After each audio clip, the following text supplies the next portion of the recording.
നമ്മള് നമ്മള് പലപ്പോഴും പലതരം മതപരമായ കാര്യങ്ങൾ അനുഷ്ഠിക്കാറുണ്ട് അല്ലേ? ഉണ്ട്. നമസ്കാരം, നോമ്പ്, പ്രാർത്ഥനകൾ അങ്ങനെ പലതും. പക്ഷേ എപ്പോഴെങ്കിലും ഇതൊക്കെ എന്തിനാണ് ചെയ്യുന്നതെന്ന് ശരിക്കുമൊന്ന് ആഴത്തിൽ ആലോചിച്ചിട്ടുണ്ടോ? ആ അതൊരു നല്ല ചോദ്യമാണ്. ഞാനിത് പറയാൻ കാരണം നമുക്ക് കിട്ടിയൊരു ലേഖനം.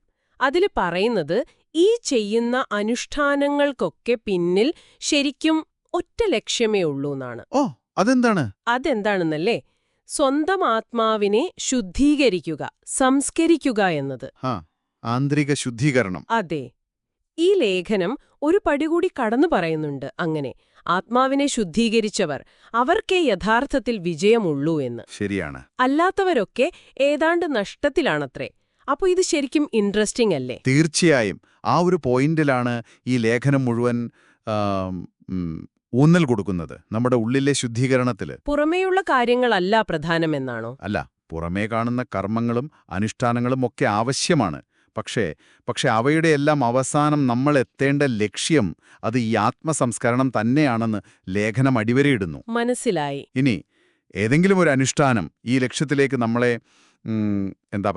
എത്തിക്കുന്നില്ലെങ്കിൽ അത് ചിലപ്പോൾ പുനഃപരിശോധിക്കുകയോ അല്ലെങ്കിൽ ഒഴിവാക്കുകയോ വേണമെന്നും ഒരു സൂചനയുണ്ട് ഇതിൽ. ഓക്കേ. ഇതില് മറ്റൊരു രസകരമായ കാര്യം എന്താണെന്ന് വെച്ചാൽ ഈ ശുദ്ധീകരണം ഇത് പൂർത്തിയാക്കാൻ യഥാർത്ഥത്തിൽ സ്രഷ്ടാവിന് മാത്രമേ കഴിയൂ. ഓഹോ. അതെ, നമ്മൾ ഈ ചെയ്യുന്ന അനുഷ്ഠാനങ്ങളൊക്കെ അത് അതിലേക്കുള്ള വഴികളോ അല്ലെങ്കിൽ ഉപാധികളോ മാത്രമാണെന്നും പറയുന്നു. അപ്പോ അതാണ് കാര്യം. ഈ അനുഷ്ഠാനങ്ങളെന്ന് പറയുന്നത് വെറും ചടങ്ങുകളല്ല, മറിച്ച് ഒരു ടൂളാണ് അല്ലേ? അതെ, ഒരു ഉപകരണം പോലെ. ആത്മാവിലെ മാലിന്യങ്ങൾ കഴുകിക്കളയാനുള്ള ഒരു തരം സ്പിരിച്വൽ ക്ലീനിംഗ് ടൂൾ എന്ന് വേണമെങ്കിൽ പറയാം. ലേഖനത്തിൽ ഇതിന് ചില ഉദാഹരണങ്ങൾ പറയുന്നുണ്ടല്ലോ. ഉണ്ട്. വളരെ വളരെ ലളിതമായൊരു ഉദാഹരണം നോക്കാം. നമ്മൾ ഭക്ഷണം കഴിക്കുകയോ അല്ലെങ്കിൽ വെള്ളം കുടിക്കുകയോ ചെയ്ത ശേഷം ദൈവത്തെ സ്തുതിച്ചാൽ അതുപോലും നമ്മുടെ ചെറിയ പാളിച്ചകൾ, ചെറിയ പാപങ്ങൾ പൊറുക്കപ്പെടാൻ കാരണമാകുമെന്നാണ് പറയുന്നത്. ഇത് ദൈവത്തിന്റെ ഒരു കാരുണ്യത്തെ ഓർമ്മിപ്പിക്കുന്നു, അല്ലേ? ശരിയാണ്, ചെറിയ കാര്യങ്ങളിൽ പോലും. അതുപോലെ അംഗസ്നാനം ചെയ്യുമ്പോൾ, അതായത് നമസ്കാരത്തിനു മുൻപ് നമ്മൾ ചെയ്യുന്ന ആ ശാരീരിക ശുദ്ധീകരണം, വുദു എടുക്കുന്നത്. അതെ, അതുപോലെ നമസ്കരിക്കുമ്പോൾ, നോമ്പെടുക്കുമ്പോൾ, ഹജ്ജ് ചെയ്യുമ്പോൾ, ഇതൊക്കെ നടക്കുമ്പോൾ സംഭവിക്കുന്നത് ഈ പറയുന്ന ആത്മശുദ്ധീകരണം തന്നെയാണെന്നാണ് ലേഖനം പറയുന്നത്.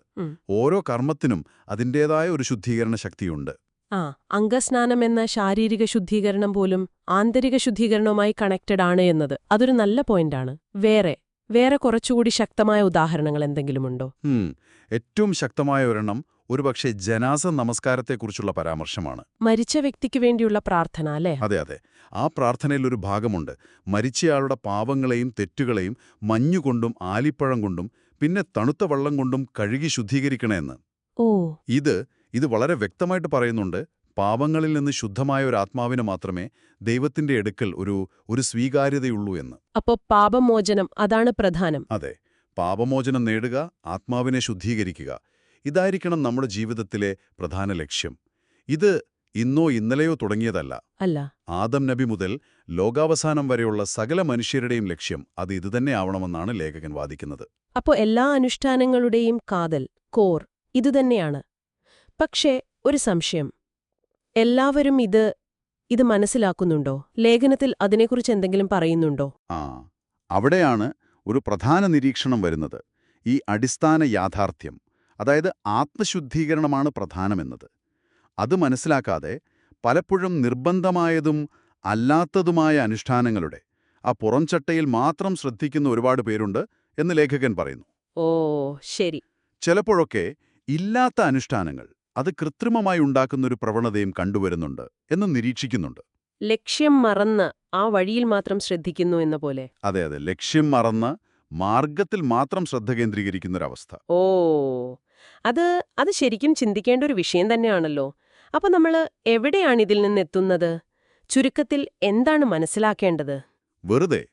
വെറുതെ അനുഷ്ഠാനങ്ങൾ ഇങ്ങനെ ചെയ്യുക എന്നതിലല്ല കാര്യം. അല്ല. അതെന്തിനു വേണ്ടി, എന്ത് ലക്ഷ്യം വെച്ച് ചെയ്യുന്നു എന്നതിലാണ് പ്രധാനം.